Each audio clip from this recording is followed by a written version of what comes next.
We're in May 2020, and we're all living an incredible state of uncertainty driven by the pandemic we're living in. And this uncertainty, actually, McKinsey reported that the uncertainty level is the highest in the last 35 years. And uncertainty is a big problem in society because when you are uncertain, when you're run by ambiguity, this makes you feel stuck. You don't do anything. You don't take actions. You're paralyzed. And this is why this is an opportunity for companies and actually an obligation for companies towards their employees, their team, their people, to fill the gap of uncertainty. That gap that if nobody fills it in, fear will fill. So we see companies really taking action and being proactively in providing as much clarity as they can in this time of uncertainty. And those companies, those more resilient companies, are the ones that will come out of this crisis stronger and more robust, more authentic, and their people will be more engaged than those companies that are leaving it a little bit to the chance. They're leaving it a little bit to the chance. Now, the other thing which we see recurrently now in these days is the speed for people to come and adopt and launch products, cutting short beta testing and reducing their innovation pipeline, the innovation timeline, because they understand that there are certain products, certain services that have the opportunity to be in the market, the customers really need today, and there is no time to wait. So a beautiful way to really start accelerating and not wait for the products, to be tested and validated as we would do in normal times. So really, really incredible to see those companies adopting and accelerating their innovation. And I think what is really interesting is that in period of crisis, we will never go back. When we go out of the crisis, we will never go back to the old norm. The new normal would be an evolution. We are living a system reset, and only the dinosaurs will really try to go back to the old way of doing things. Instead, everybody else will try to adapt to the new norm. Now, we said innovation pace is speeding up, and we have seen that actually already happening in the last probably 100 years, but mostly really in the last 10 to 20 years. An incredible acceleration of launching and introducing new technology, and also, interestingly, a way for the people and the users to understand that change is more a norm, that we are adopting things, and it's going to take some time. Some technologies are more difficult to adopt than others, but that we would all want to adopt new technologies.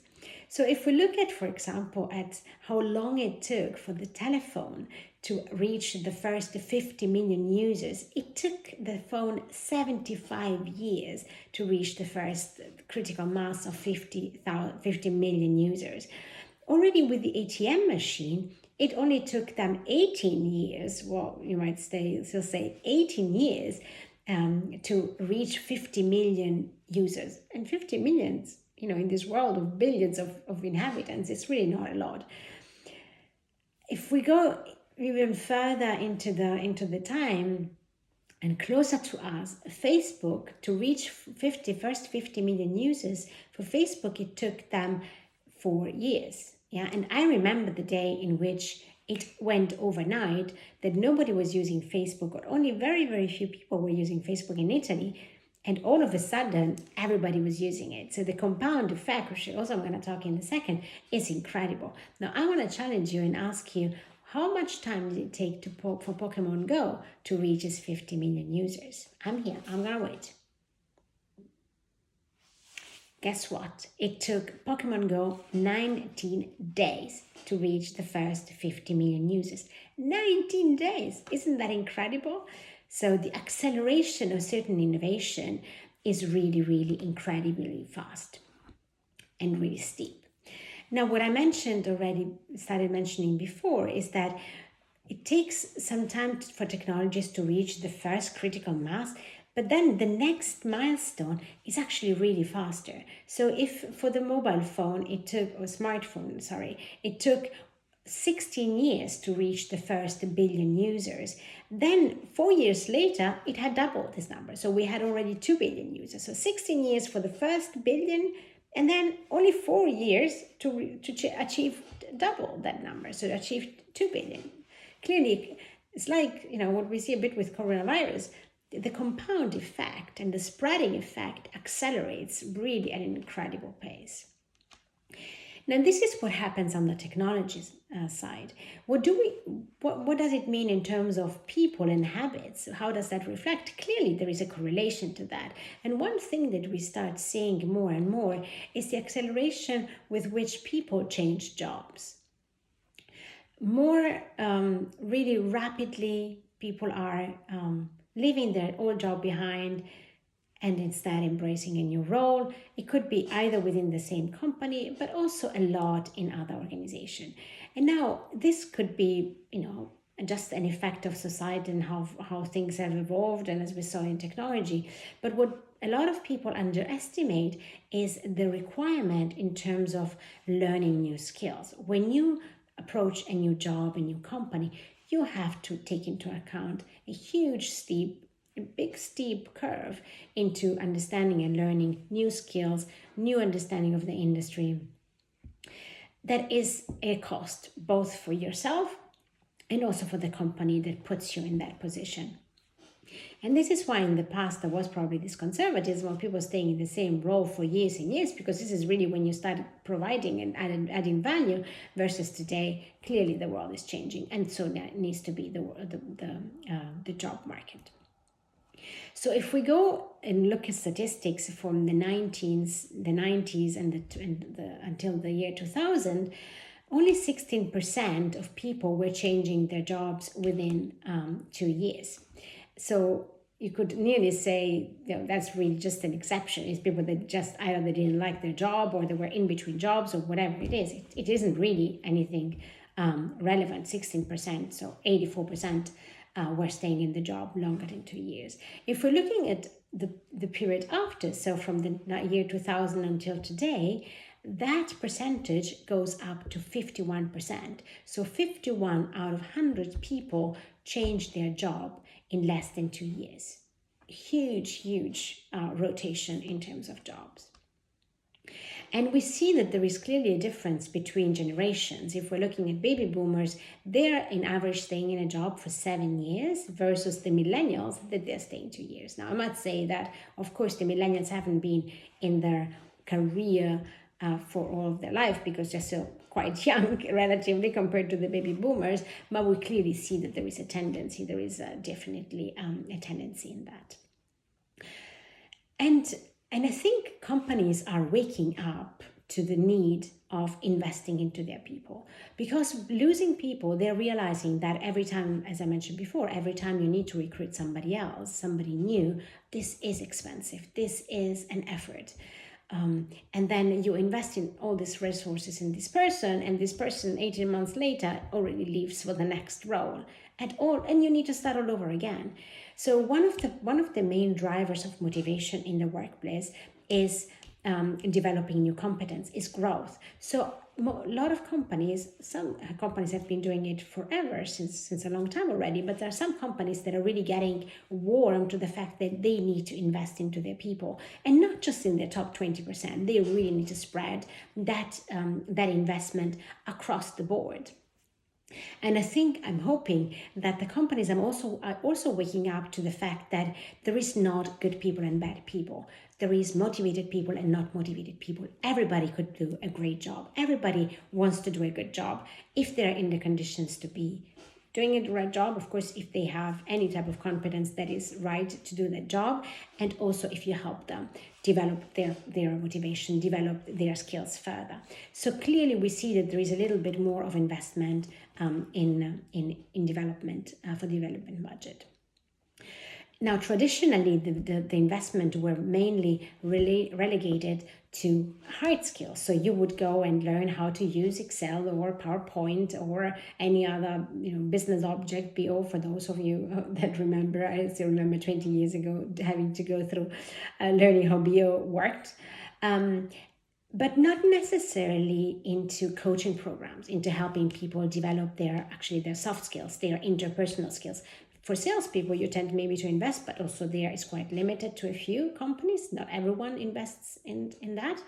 But we do see an acceleration. Just the numbers in the US, the growth of coaching industry is double the growth of the economy in the US. So clearly we see that more and more company, and also geographically, we see that there is an awakening to the need to invest in people, motivated people, managers that are coached, perform better, perform more, are more efficient, more effective, so that ultimately has a return on your bottom line.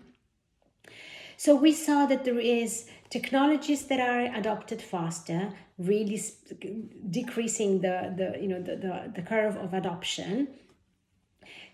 People are required to learn new skills faster because they're changing their job faster. But we also see that there isn't just a hard skill that needs to be acquired, but that soft skills are really fundamental for you to be motivated and to do your job even better. So we see there is pressure from the industry, from the consumers, that want to adopt, to reduce the innovation cycles. So in companies adverse to change are struggling in developing meaningful innovations in shorter time and challenging their longer pipeline of innovation cycles. There is an erosion of know-how because the people that know the business are leaving and not staying, and they're going to bring their knowledge somewhere else really fast. And companies are still trying to invest more to retain those people. Why is this problem? Why is there this tension? Why is this dynamic actually not resulting in growth, not resulting into something that is right? Well, the reason is that the traditional investment, we said there is a lot of hard skills. The soft skills are not as developed. If you look at today, the traditional schools and traditional services that you can invest in, they are not answering the real problems. So if we look at, you can invest into consultants that could come in from outside and they can help you fix a problem. That is not going to leave a legacy. That is not going to leave a knowledge within the organization. You can send your people to a reputed big academic institutions, renowned schools, and they're going to be going there. You're going to spend a lot of money. They're going to come back, and a few weeks later, it's going to be gone. That knowledge, that richness in investment is not going to pay back. They're not going to become better managers than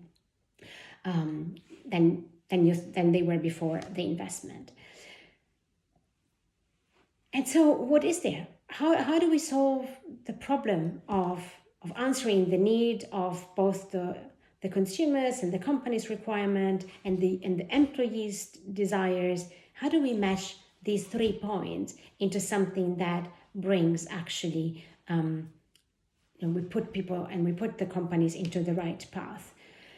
So I think we need to acknowledge that we are at the end of an innovation cycle in terms of institutions and teaching institutions. Those institutes, those academic bodies were serving a different purpose, were right in a different time. They're not necessarily right for the time we're living today. And for me also, the biggest pain point